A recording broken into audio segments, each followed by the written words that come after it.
Hey, Will, before I forget that we've got a painting for the day. This one is a Paul before Felix. And that's going to be what we're going to study today.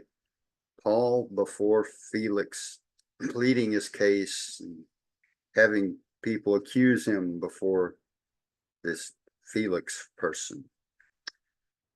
This is by William Hogarth. Now, Felix, he was a procurator, I guess, procurator. Now, just to set the stage again, because of my mistake, and last week we studied lesson 8, because the time before, rather, we studied lesson 9. So if we go back and look at lesson 9, and just to remind us of it, what was going on there was that the Jews falsely accused Paul in Jerusalem, led to this big riot. He was climbing these stairs with this Claudius, the soldier, and he asked and was given permission to address the crowd. But his address started out well, but in the end, it angered them even more by describing, when he described how he was taking his good news to the Gentiles. And that was what they did not like. That led this Claudius, the Roman soldier, to detain him for protection and for questioning, because he wanted to know what's really going on here. And in the process, Paul encountered the Jewish council. Jesus came and gave him encouragement, and his Jewish conspirators who were trying to get him killed, essentially. Now, this lesson this week carries on from there, because what happened was Claudius, that Roman soldier, found out there was a plot to kill Paul. So he whisked him out of Jerusalem and brought him to Caesarea, where he sent him to Felix to get him out of his hands. And so that's where we take this up. So Paul goes to Felix. They have a trial there where the apostle defends. So Paul defends himself against accusations of causing unrest, which he didn't do, despite the charges of the high priest Ananias and the Ananias's paid lawyer Tertullus. Felix postponed his decision and kept Paul under guard, intrigued by his teachings about the faith in Christ, and also intrigued about the idea that maybe Paul would give him some bribes to get him out of prison. So that's where we pick up today. That's going to be our story. So we'll start with Acts 24. And we're just reading chapter 24 this time of Acts. Start with the first 9 verses. 5 days later, Ananias the high priest arrived with some of the Jewish elders and the lawyer Tertullus to present their case against Paul to the governor. When Paul was called in, Tertullus presented the charges against Paul in the following address to the governor.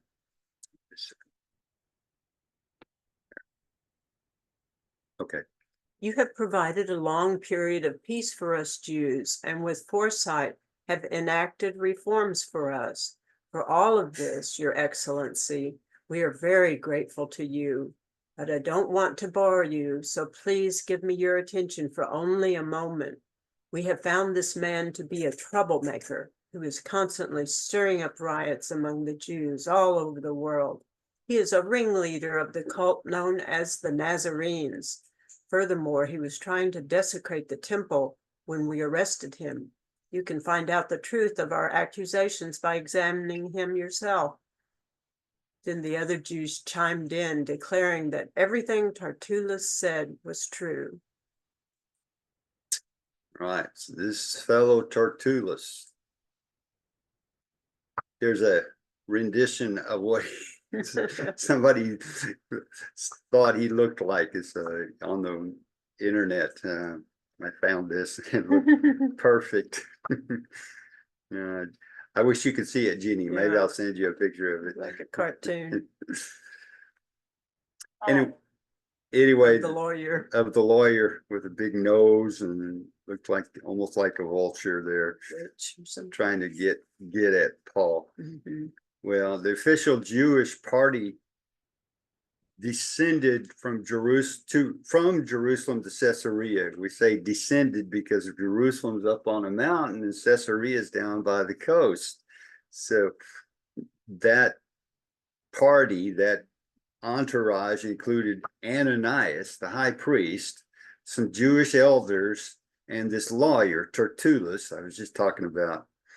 And they came to present the case against Paul. You know, Roman law was complex, requiring, just like our law is complex, it requires really a lawyer if you're going to navigate it properly. And they picked Tertullus. We don't know where Tertullus came from, but that's who they've got. So, but before I mention that, I was confused about something, and so I thought it might be helpful for everybody if I clarified what was confusing for me to you. Then Ananias. So I looked through the Bible, and Ananias, that name, there are three different people named Ananias in the New Testament. In fact, in the book of Acts. The first one is at the very beginning of Acts. Remember, there was Ananias and Sapphira. Well, they were the ones who did not give everything that they thought that they claimed that they gave. They said they gave everything they had to the people. Peter confronted them, and in the end, both of them, the Lord killed both of them, struck them down. So there's that Ananias. Well, clearly it's not him because he died. There's a second Ananias is the one who came to Paul right after his conversion experience on the road to Damascus. And he's the one that opened Paul's eyes. So he was a Christian who helped Paul even when the Lord told him to, even though he was nervous about it, because he said, Lord, isn't Paul the one who is trying to kill us all? But since the Lord said to do it, he did it. Now there's this third Ananias who's on the scene here at this trial, and he is the high priest, Ananias.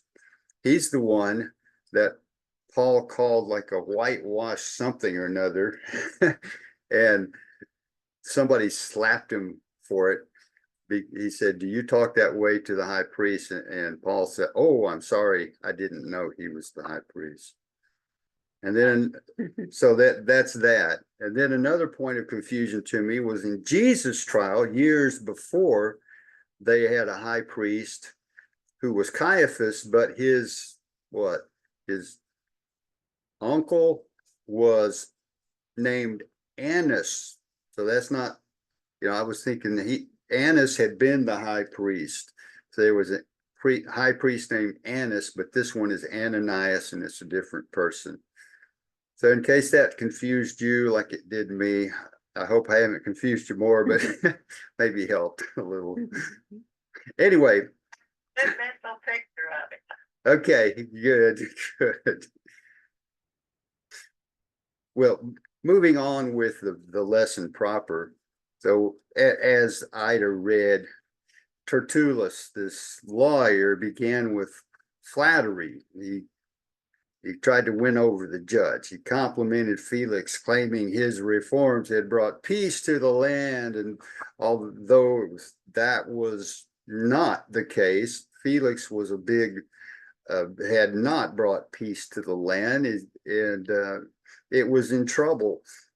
Felix was known for his brutal and corrupt rule, including hiring robbers and murderers. Robbers to murder the high priest, not Ananias, but a previous high priest, I think named Jonathan. Then Tertullus exaggerated his case to cast Paul in a negative light. His charges were based on Paul's conflicts with Jews across the Roman world, echoing accusations brought against Jesus during his trial that were never proven. Now, so those were charges against breaking Jewish laws. The more potent ones, as far as Felix, the Roman official, was concerned, would be political charges. Rome tolerated Jewish practices, but watched closely for any activities that might disrupt the Pax Romana, or Roman peace at the time. There was a Roman peace that was kept peaceful with an iron fist. So they would clamp down on any kind of insurrection very quickly. Tertullus, this lawyer, claimed that Paul was an instigator of insurrections, and so that was meant to alarm Felix the governor. This charge was particularly potent because Paul's message that Jesus was the king could be interpreted as treason against Caesar. Furthermore, establishing a new religion without Roman approval would be illegal, making Paul's role as a leader of the sect of the Nazarenes a significant accusation, as he called it. I mean, at the time, Rome viewed Christianity primarily as part of Judaism, which was legal. You know, that had gotten the seal of approval from the powers that be in the Roman Empire. Including Gentiles in Christian congregations, they had a few, but it hadn't yet caused significant legal problems yet.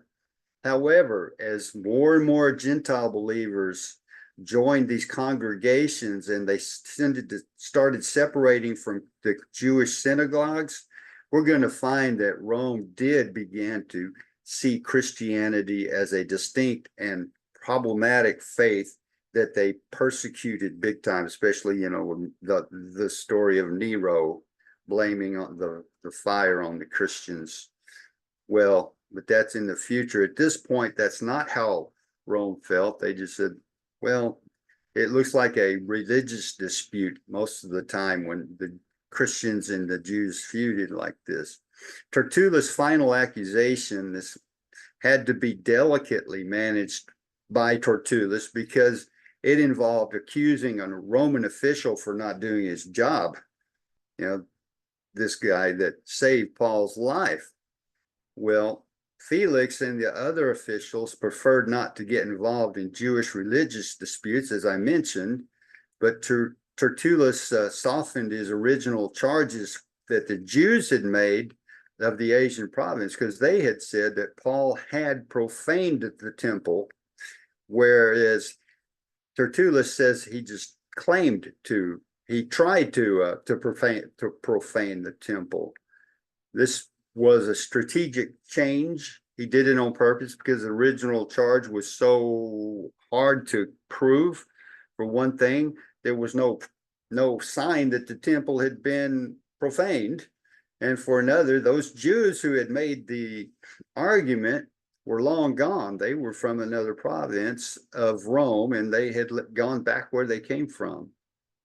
So they, but he still brought it up, Tertullus did.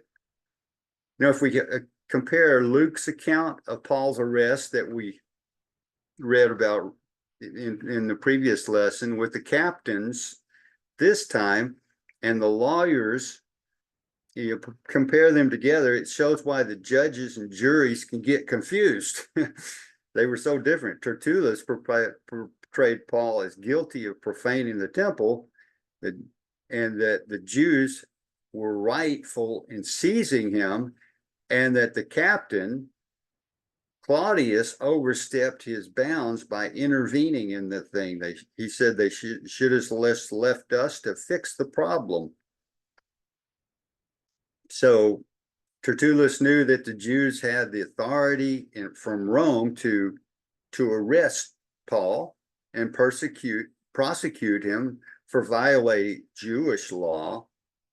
Rome allowed Jews to follow their tradition, even permitting executions in capital cases like Paul's alleged offense of allowing the Gentiles into the restricted temple area.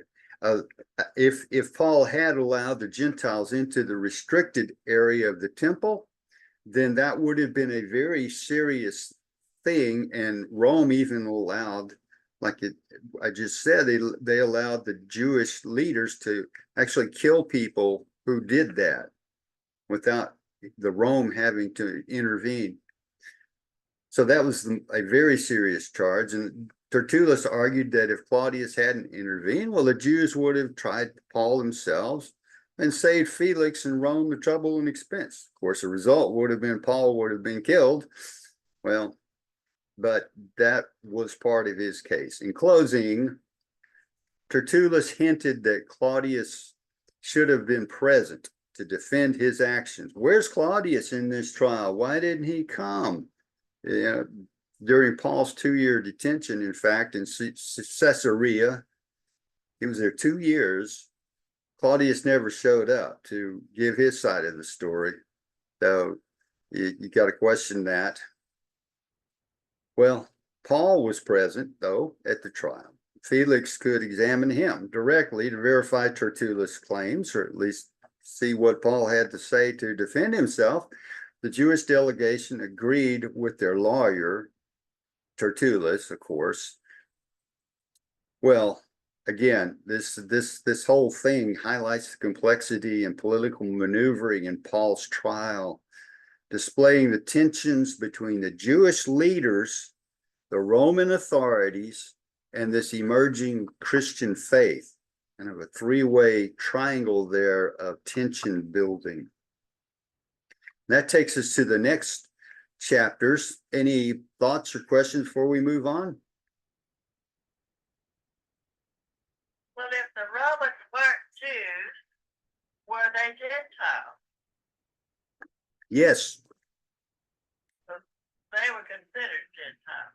Unless they were, well, I mean, in general, yes. I mean, Paul was a Roman citizen, but he was a Jew. So you could be both, but it was not that common. Yeah. Okay, that's what I wondered. Okay.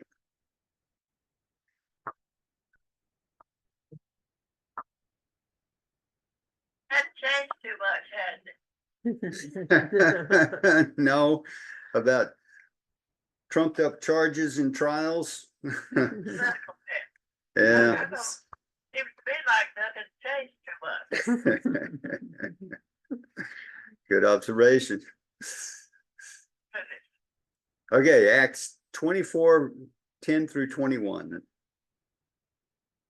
The governor then motioned for Paul to speak. Paul said, I know, sir, that you have been a judge of Jewish affairs for many years, so I gladly present you my defense before you. You can quickly discover that I arrived in Jerusalem no more than 12 days ago to worship at the temple. My accusers never found me arguing with anyone in the temple, nor stirring up a riot in any synagogue or on the streets of the city. These men cannot prove the things they accuse me of doing. But I admit that I follow the way, which they call a cult. I worship the God of our ancestors, and I firmly believe the Jewish law and everything written in the prophets. I have the same hope in God that these men have, that he will raise both the righteous and the unrighteous. Because of this, I always try to maintain a clear conscience before God and all people. After several years away, I returned to Jerusalem with money to aid my people and to offer sacrifices to God. My accusers saw me in the temple as I was completing a purification ceremony. There was no crowd around me and no rioting, but some Jews from the province of Asia were there, and they ought to be here to bring charges if they have anything against me. Ask these men here what crime the Jewish council found me guilty of, except for the one time I shouted out, I am on trial before you today because I believe in the resurrection of the dead. All right, thank you. By the way, the Asia, that doesn't mean they came from China. It means it was a province. They came from a province of Rome, which was not that far away from Athens and Corinth and that area. It'd be in, I guess, Turkey today. So that Asia was not what we think of as Asia. Well, Paul acknowledged Felix's experience. So this Paul, in contrast to the way Tertullus started his speech or defense or accusations, Paul, in his defense, he acknowledged that Felix had experience, but he didn't flatter Felix, and then quickly proceeded to refute all the charges. He stated that he was in the temple to worship, not cause a disturbance, and that the records, if you look at them, show that he was there to pay for Nazirite vows, his and 4 other people. Paul had not preached in the temple, synagogues, or city at all, because he'd made an agreement with Peter and the Jerusalem elders not to evangelize Jews in Jerusalem. That's not in the book of Acts, but if we look at Galatians 2:7-10, where he reflects back upon his, he's giving kind of a history of some things he did. And he says, instead, they saw that God had given me responsibility of preaching the gospel to the Gentiles, just as he had given Peter the responsibility of preaching to the Jews.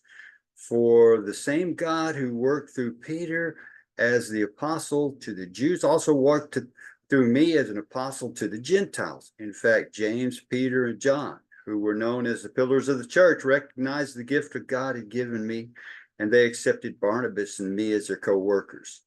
They encouraged us to keep preaching to the Gentiles while they continued to work with the Jews. So their only suggestion was that we keep on helping the poor, which I've always been eager to do. So he's saying how they had this agreement. I'll go to the Gentiles, you go to the Jews. He asserted, Paul did, his innocence against the accusations of leading any rebellion, either against the Jews or the Romans, and no one could prove otherwise. Furthermore, since he had been in Jerusalem only a week, there had hardly been time for him to organize and lead a big conspiracy, an assault on the temple. While students of Paul's life do not agree on every detail, the order of events was probably something like the following. So probably Paul, whatever day it was, on day 1, he arrived in Jerusalem. The next day, he met with James and the elders, greeted. The third day, per their suggestion, he went to the temple, began this Nazirite vow. He was in the temple on the 4th, 5th, and 6th day. On 6th day, they went and arrested him at the temple because they accused him of things he didn't do in there. They saw him in the temple and made assumptions that he had done some bad things when all he was doing was his Nazirite vow. Okay, so on the 7th day, he met with the Jewish council with the accusations. On the 8th day, he was threatened. His life was threatened, so he was taken to Caesarea. Claudius got a lot of soldiers around him and got him safely to Caesarea. On day 9, he arrived there in Caesarea, and on day 10, he waited while Felix sent for the Jewish leaders to come to accuse him of something. He waited on the 11th day, and then the 3rd day, the 12th day, finally those people arrived, and the 13th day is when the hearing was conducted. This is the most likely timeline. Well, Paul addressed the charges of sedition and heresy by appealing to the scripture. Despite being a Christian, Paul worshiped the same God as his ancestors, but now in a new way through Jesus Christ, as we know. The Sadducees, I think we're all aware the Sadducees did not believe in the resurrection. They just stuck to the Torah, which they called the first 5 books of Moses. And there's not much in there about resurrection, although there is some which Jesus Paul pointed out to them in his argument. But still, they, in general, the Sadducees did not believe in the resurrection, while the Pharisees did. Now, the Pharisees took the whole Old Testament and embraced it. Well, Paul affirmed his faith in the resurrection, aligning himself with the Pharisees, and showed his orthodox beliefs that way. The Pharisees are very orthodox themselves. Sadducees were the ones who were a little more loose with things because they didn't have as many rules to follow. So Paul, he claimed that he and the early Christians saw themselves as fulfilled Jews. They saw themselves as Jews, not a new sect. So he's defending against this charge that he's started a new sect. Said, we're Jews, we're fulfilled Jews who found our Messiah. We found the Messiah. They no longer needed the Jewish rituals to please God because they saw these as revelations. Why? Because our Savior, the Messiah who came, told us we don't have to anymore. So Paul stated that nevertheless, he maintained a good conscience and sought to please the Lord.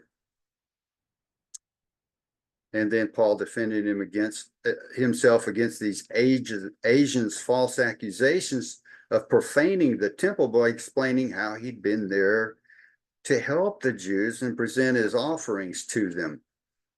He was instead of profaning the temple, he was with men fulfilling Nazirite vows, making it impossible for him to be doing both. He can't be both worshiping and profaning the temple simultaneously.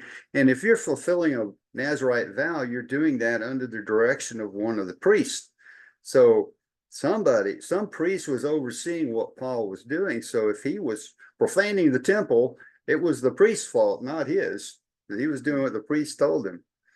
And then finally, the Roman law required accusers to face the accused.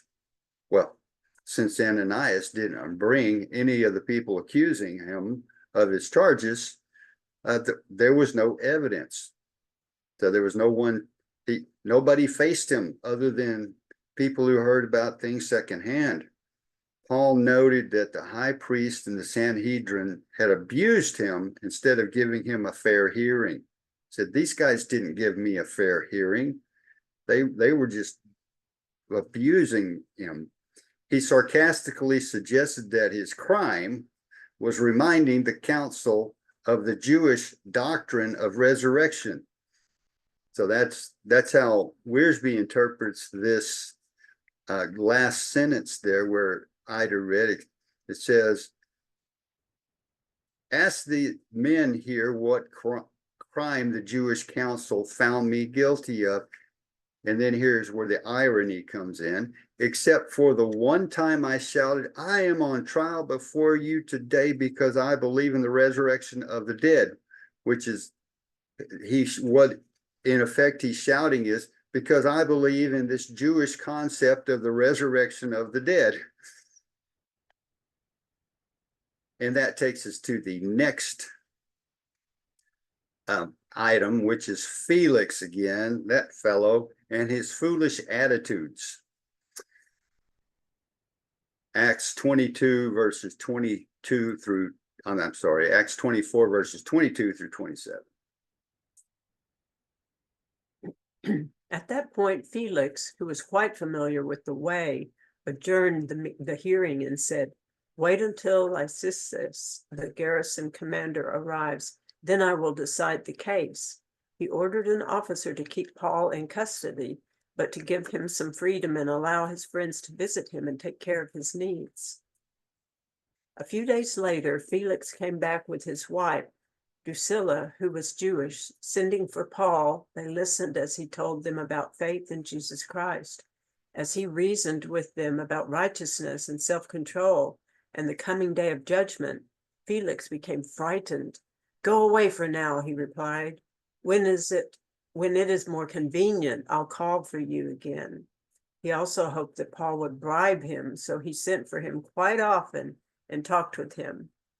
After 2 years went by in this way, Felix was succeeded by Porcius Festus, and because Felix wanted to gain favor with the Jewish people, he left Paul in prison. Okay. Well, this Porcius Festus, that's next week's topic, but let's go through these things. So Felix, again, he's this procurator of Judea. He'd failed both personally and officially. He knew about the way, likely informed by his wife Drusilla, who was a Jew, and his investigations as a Roman official. So he knew all about this. Despite his knowing the truth, Felix preferred darkness over light. Felix kept Paul under guard, and he gave him certain liberties. That sort of shows him that he thought maybe Paul was really innocent. He was not in a common jail, but had limited freedom within the palace, chained to a soldier, though. His friends could visit him and serve him to meet his needs. During his 2 years in Caesarea, 2 years now, Paul continued his faithful witness to the Lord. Though the specifics of his ministry during this period remain unknown, I know at least one book I read that was showing, it was laying out the chronological timeline of when Paul wrote his letters. They assessed that one of the letters, I don't remember which one, was written while he was in jail here. So he was surely doing good work while he was in this house arrest, call it. One significant account from this time is Paul's witness to Felix and Drusilla, what I had just read. Drusilla was curious about Paul, and it prompted Felix to hear him again. So Wiersbe thinks the reason Felix came and wanted to hear Paul was because Drusilla wanted to. You see, her family had a history with this sect, the Way. Now, who is Drusilla? Her great-grandfather tried to kill Jesus in Bethlehem. Right? That was Herod the Great. And he went and killed all the little babies in Bethlehem. Her great uncle killed John the Baptist, mocked Jesus. That was Herod, the crazy Herod, and during Jesus' trial. And he killed John the Baptist. And then her father killed the apostle James. Paul's sermon to Felix and Drusilla focused on 3 key points: righteousness, self-control, and judgment to come. These points were highly relevant to Felix and Drusilla because they exemplified lack of self-control and righteousness. Paul emphasized the need for righteousness, highlighting that a holy God demands it. Paul was not shy. He pointed out that humans cannot achieve righteousness through their works, but they need the righteousness provided by Jesus Christ through faith, and that they could get it that way. Next, Paul addressed self-control. A lack of restraint was a mark of Felix and Drusilla's lives. Drusilla had divorced her husband to marry Felix, his third wife, and they lived in ways contrary to God's commandments. Felix was known for being unscrupulous, including trying to lie and murder to maintain his power base. Paul emphasized the need for self-control in the face of temptation, however. Then finally, Paul spoke of the final judgment, underscoring the need to prepare for future judgment. He likely reiterated the message he shared with the Greek philosophers in Acts 17, and when he got up on and spoke to the people in Athens. stating that God has appointed a day to judge the world through Jesus Christ, evidenced by his resurrection. This declaration terrified Felix, who prided himself on stoicism, showing the power of just how powerful Paul's words could be. Well, it wasn't good enough, though. Well, it was probably as good as you could get, but Felix said no. Foolish Felix procrastinated. He told Paul, when I have a convenient time, I'll call for you again. We'll talk about this some more. That's a common excuse for people to delay important decisions, like deciding to become a Christian. His procrastination and refusal to act on the truth led to his downfall. He did see Paul multiple times, hoping for a bribe, like I said, or to use Paul's for political gain, but his heart was not genuinely interested in spiritual matters ever. His foolish attitudes extended to his view of God's word, his sins, and God's grace. He could accept or reject God's message at his convenience. He failed to recognize God's command for all to repent. Felix knew he was a sinner, but refused to change his ways. He also took God's grace for granted, believing I got more time to decide. I'll do that tomorrow. Think about that tomorrow. Felix's interaction with Paul ended with Paul still a prisoner, but it was Felix who remained in prison by his own choices. The man who was really in prison was Felix because of the choices he made. Paul had enlightened Felix's mind, stirred his emotions, but the man remained unyielding. And Felix's procrastination, we think, led to his eternal loss, illustrating the dangers of delaying spiritual decisions. So a good way to close out this lesson today is to think about all those around us who are delaying a decision to give themselves to Jesus, and make an effort this week to go and try to one more time convince them otherwise. Because the best time for us to tell others the good news is not tomorrow, it's now.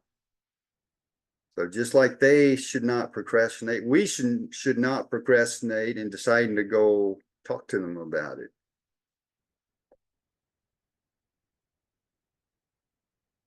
In summary, what did we learn today? Well, Luke depicted Paul's defense before Felix pretty well, where he defended his faith against accusations of inciting this unrest by Tertullus. Despite the high priest Ananias and this lawyer Tertullus presenting all these charges, Felix didn't decide to kill Paul. He postponed his decision, kept Paul under guard 2 years, intrigued by his teachings about faith in Christ. And then, as we got a foreshadowing of, next week we're going to study the next 2 chapters of Acts 25 and 26, where Paul is put on trial again before Festus, this time the fellow who replaced Felix. New person comes in, new manager comes into your building, you got to start all over with him. So we have to have another trial before Festus, and then he invites King Agrippa to come along, and Paul again defends his faith, recounts his conversion experience, and ultimately it ends up appealing to Caesar in Rome. And that leads to his long trip to Rome, that, with the shipwreck and all those exciting things. So read the next chapters, and that would be chapter 11 of Wiersbe, and it'd be Acts 25 and 26. Any things come to your mind today? Well, I just wasn't aware that Paul had been held in Caesarea for such a long time. I thought he'd only been there for a short time before his trip to Rome, but he'd actually been there for over 2 years. Isn't that something? Yeah. All that time.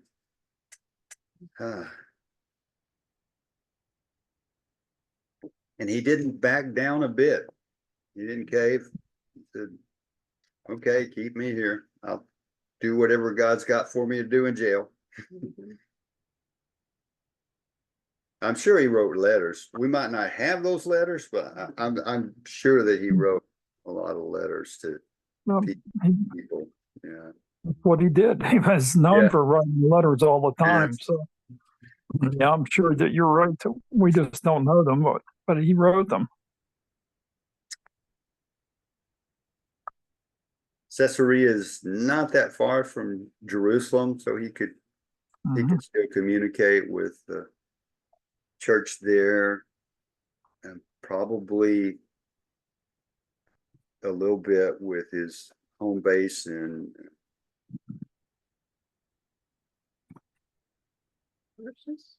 no, he came from Tarsus originally, Antioch. That was the big home base for him. Yeah. Jeannie, what do you think? I'm thinking about, we fuss about the mail service now. It sure has gotten slow and messy in certain places.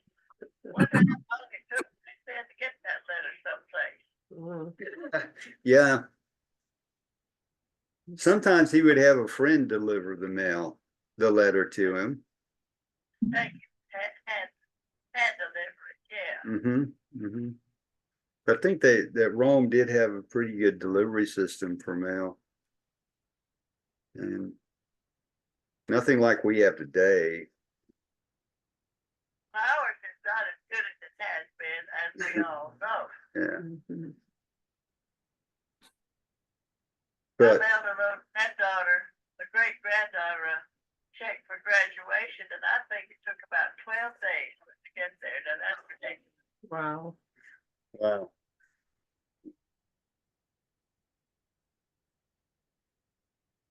But what are we going to do? Complain about it. Yeah. We're kind of trapped. Yeah, mail is something that's we're up to it, like most everything. We're not in control as much as we think we are. Yeah. No, we don't have control. We could send that letter off and it takes longer. Well, that's in the long term part of God's plan. Everything is God's plan. Everything is God's plan. There is no such thing as randomness. No. It looks random, but it's not. No, I absolutely believe that.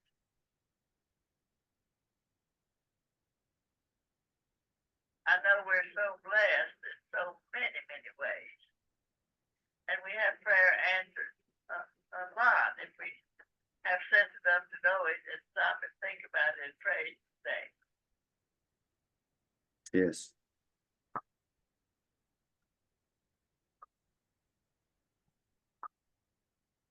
All right.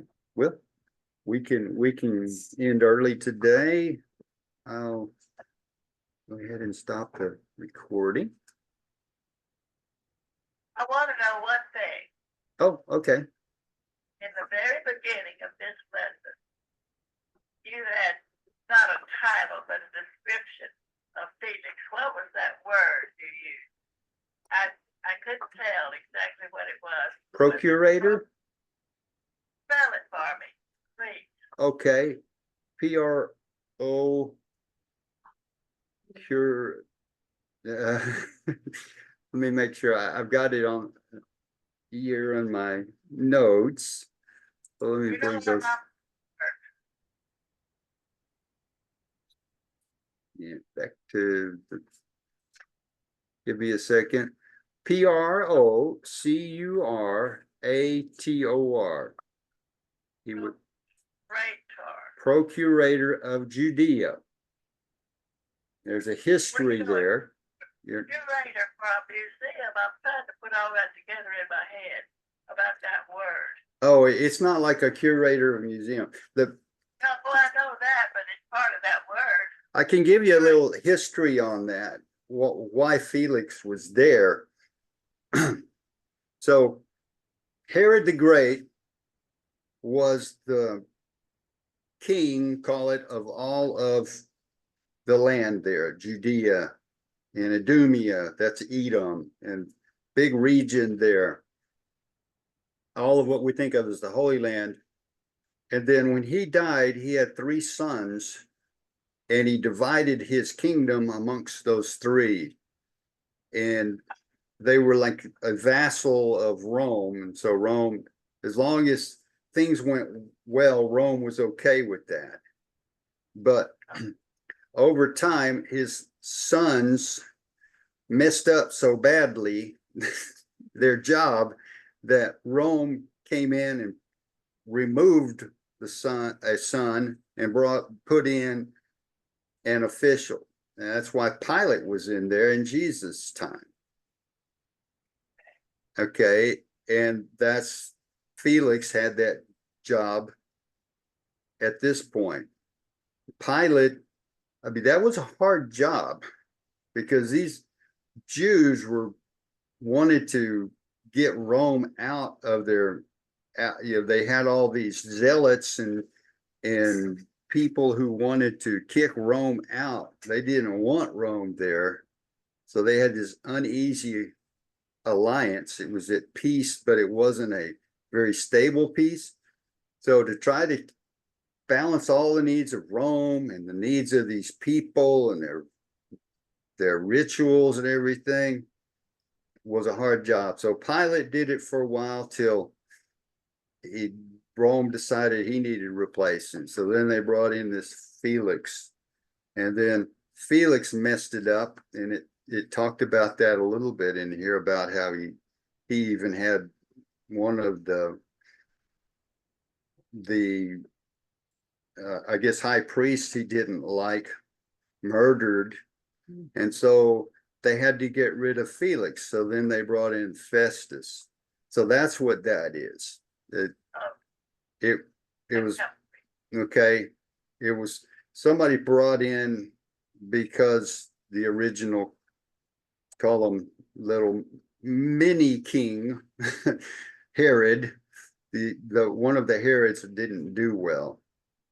Meanwhile, we have Agrippa. Well, what's he doing there? Well, he took control of a different region, which was north of there, and he was still one of the Herods, and he had not messed up badly, and so he got to keep on being a king, a little king calling. He liked to be known as a king, even though he had only like a third of what his Herod the Great had in terms of the land. Oh my. So that's the backstory there. Well, good question. Yes, procurator. You're right. It's similar to a governor.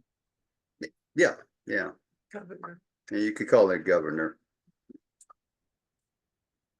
Hear that word in today's world. No. We only hear about it because it's in the Bible, I think. Yeah. And Well, words have often changed, and language changes, and usage changes. I don't know, maybe there are procurators in some other countries. English speak. Mhm. Interesting. Well, we know, or I do anyway, such a little bitty bit about everything, just a little bitty bit. Me too. Yeah, well, it is. Okay, well, I will close this now and stop the recording.